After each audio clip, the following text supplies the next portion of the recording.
வணக்கம் அன்பர்களே, வாங்க நாம் மீதியான சாதத்தில் எப்படி புளியோதரை செய்யலான்னு பார்க்கலாம். நாம் வீட்டில் சாதம் வைக்கும்போது சில சமயம் சாதம் மீதியாயிடும்.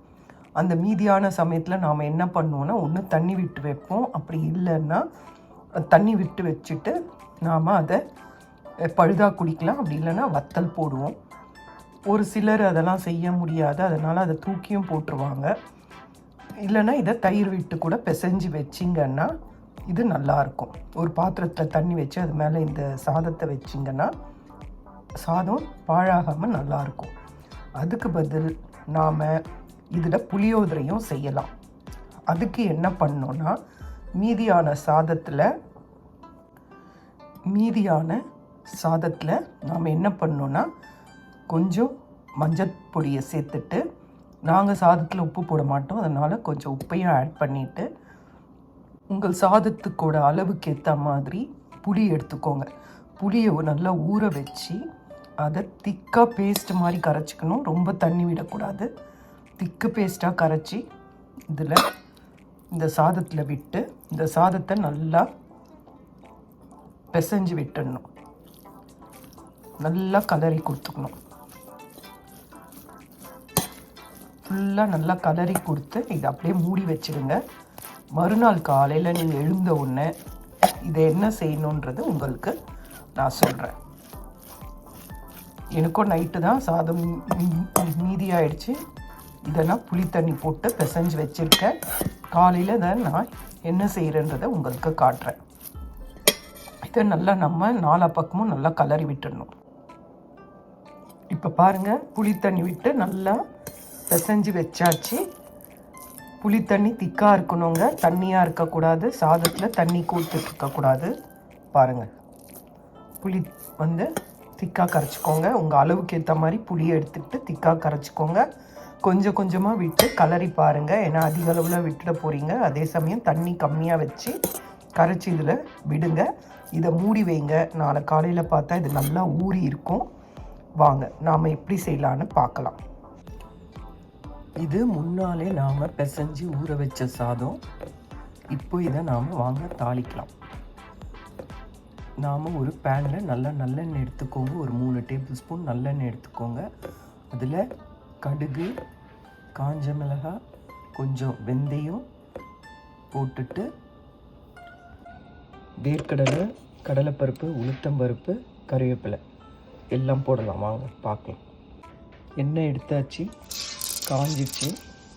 இதில் நான் கடுகு சேர்க்குறேன். இது பொரிஞ்சதும் வாங்க இதில் நாம் கொஞ்சோண்டு வெந்தயம் சேர்க்கலாம். இந்த வெந்தயம் இந்த மாதிரி கொஞ்சம் இன்னும் 2 மாவுமே கிடைக்கும், அதை சேர்த்துக்கலாம்.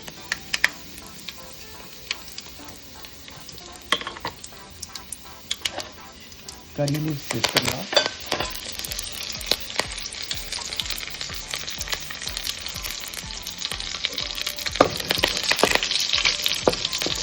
பெருங்காய பொடி அப்புறமா சேர்க்கலாம், நான் பருப்பெல்லாம் கருத்து போயிடும். அதனால நான் கடலைப்பருப்பு, உளுத்தம்பருப்பு, முந்திரி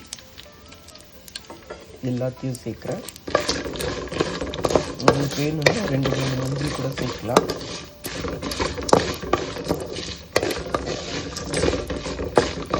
இதை பொன்னிறமாக ஃப்ரை பண்ணிக்கோங்க.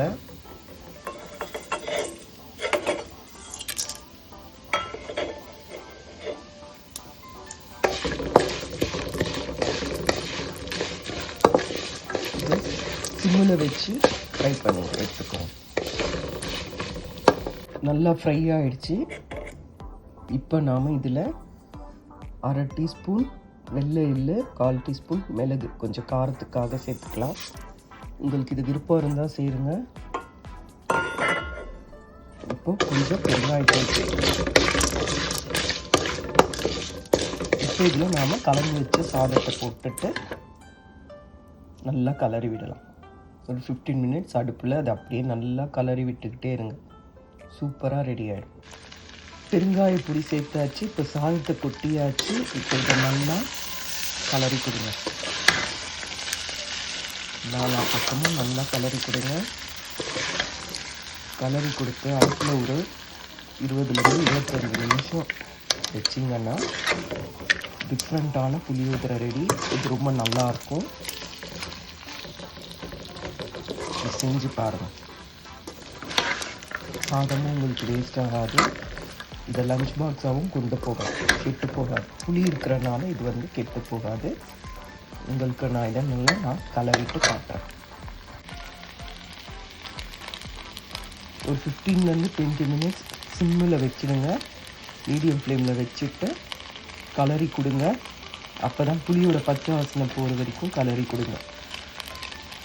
சாதத்தை இப்படி போடாதீங்க, அது குழஞ்சிடும். நல்லா இப்படி அள்ளி அள்ளி போட்டு கலரி கொடுங்க, நல்லாயிருக்கும். சுவையான புளியோதரை ரெடி ஆயிடுச்சு. அப்புறமா சாதம் உதிரியாக இருக்கும் போது தான் இந்த புளியோதரை செய்ய முடியும். குழைவாக வெடிக்கிறவங்க இது செய்ய முடியாது, ஏன்னா குழஞ்சிடும்.